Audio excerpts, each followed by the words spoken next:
नमस्कार। India debate में आप सबका स्वागत है। मैं हूं आशुतोष पाठक। मित्रों, धर्मेंद्र प्रधान के इस्तीफे के बाद पूरे देश में एक मरमरिंग चल रही है। चर्चा हो रही है कि इस्तीफा क्यों देना पड़ा, अचानक इस्तीफा देना पड़ा। सरकार झुक गई, मोदी दूसरी बार झुके हैं, 12 साल में दूसरी बार झुक गए। पहली बार झुके थे 2020-21 में, जब कोरोना का दौर था और किसानों का आंदोलन था। और मैं समझता हूं कि दुनिया का सबसे बड़ा आंदोलन, इससे लंबा इतिहास किसी आंदोलन का नहीं है अभी तक, जहां तक मेरा ख्याल आ रहा है। आप उसको छोड़ दीजिए, आज़ादी के आंदोलन को छोड़ दें एक पल के लिए, तो मेरी स्मृति में तो उस तरह का कोई आंदोलन नहीं है अब तक के। इसमें 383 दिन का आंदोलन हुआ था और 383 दिन के आंदोलन के बाद अंततः भारत सरकार को झुकना पड़ा। प्रधानमंत्री मोदी आए और उन्होंने कहा कि हम किसान भाइयों को समझा नहीं पाए, ये हमारी कमजोरी है। गलती वहां भी थी थोड़ी हल्की मोदी जी की, और उस वक्त तो पूरी तरह से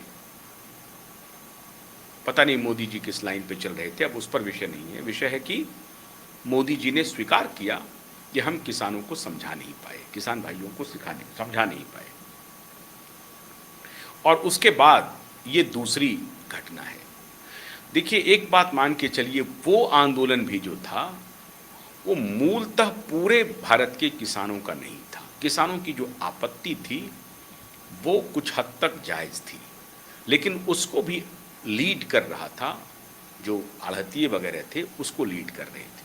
और बाद में धीरे धीरे किसानों के जहन में ये बात गई और फिर वो आंदोलन एक दूसरे रास्ते पर निकल पड़ा और वहाँ से सरकार को झुकना पड़ा। और ये दूसरा आंदोलन हुआ जिसमें मोदी को झुकना पड़ा। अब लोग ये लगा रहे हैं आकलन, और आश्चर्य की बात यह है मित्रों, भारतीय जनता पार्टी के अंदर इस घटना को बहुत सारे नेता कह रहे हैं कि ये तो होना ही था।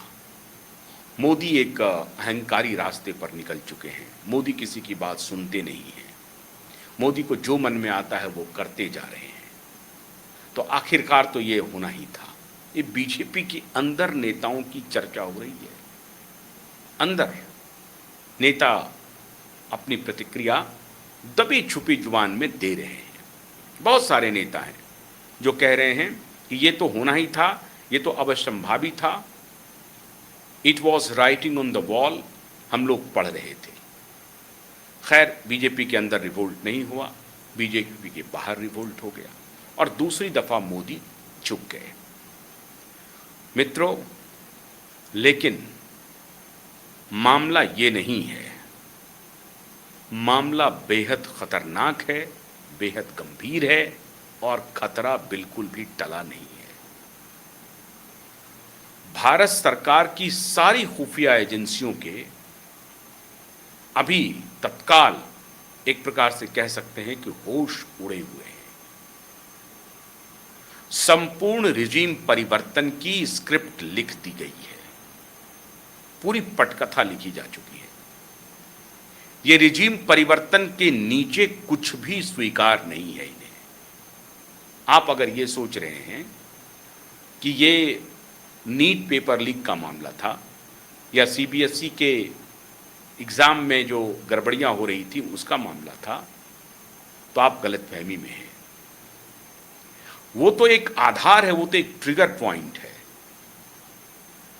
बस वहां से इस पूरे मूवमेंट को एक फ्लिप मिल रहा है और इस पूरे स्थिति का लाभ लेने के लिए जो वेस्टेड इंटरेस्ट हैं, और मैं राष्ट्र विरोधी नहीं कहूंगा, मैं राष्ट्र विरोधी नहीं कहूंगा, इसलिए नहीं कहूंगा क्योंकि याद कीजिए, इंदिरा गांधी की जब सत्ता को हटाया जा रहा था और इंदिरा गांधी के खिलाफ जब आंदोलन हो रहे थे, तो इंदिरा जी ने भी कहा था कुछ विदेशी शक्तियां मिलकर के, राष्ट्र विरोधी ताकतों के साथ मिल करके विदेशी शक्तियों के साथ मिलकर के हमारे यहाँ जो राष्ट्र विरोधी ताकतें हैं उनका अलायंस हो गया है और उन्होंने हमारे खिलाफ आंदोलन छेड़ रखा है, इसलिए इमरजेंसी लगानी पड़ी।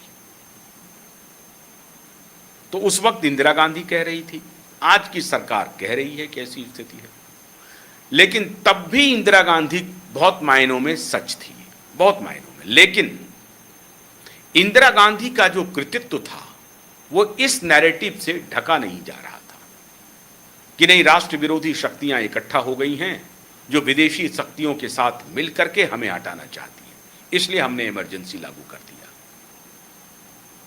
ये तर्क जो है लोगों के दिमाग में गया नहीं।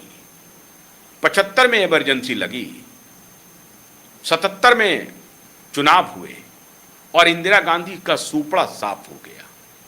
74-75 से लेकर के 77 तक इमरजेंसी रही। जितने महीने, 18 महीने, 19 महीने, 15 महीने, 12 महीने, वो विषय छोड़ दीजिए।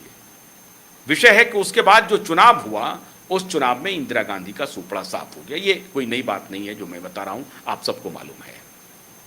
लेकिन यही स्थिति थी तब जब सरकार ने अपनी गलतियों को ढकने के लिए कहा कि ये विदेशी ताकतों के साथ खेला जा रहा है। खतरा अभी बिल्कुल टला नहीं है। मोदी की लड़ाई इंदिरा की लड़ाई से भिन्न है। मोदी कई स्तर पर लड़ रहे हैं, उसमें कई गलतियां भी मोदी से होती जा रही हैं। लेकिन मोदी को अगर लड़ना है तो अपनी गलतियों को नियंत्रण में रखना पड़ेगा। यह संदेश न जाए कि मोदी डिक्टेटर है, पार्टी के अंदर भी यह संदेश न जाए कि मोदी डिक्टेटर है। मोदी और 2-4 लोगों ने मिलकर के भारतीय जनता पार्टी को हाईजैक कर लिया है और बीजेपी के सारे नेता हाशिए पर चले गए हैं। अगर यह संदेश जाएगा तो उस पार्टी के अंदर भी विवाद खड़ा होगा, माहौल खराब होगा, जो बाहर की शक्तियों के साथ मिलकर के या तो मौन व्रत धारण कर लेगी या उसे मौन सहमति दे देगी। और यहां पर मौन सहमति का मीटर ज्यादा चलता हुआ दिखाई पड़ रहा है।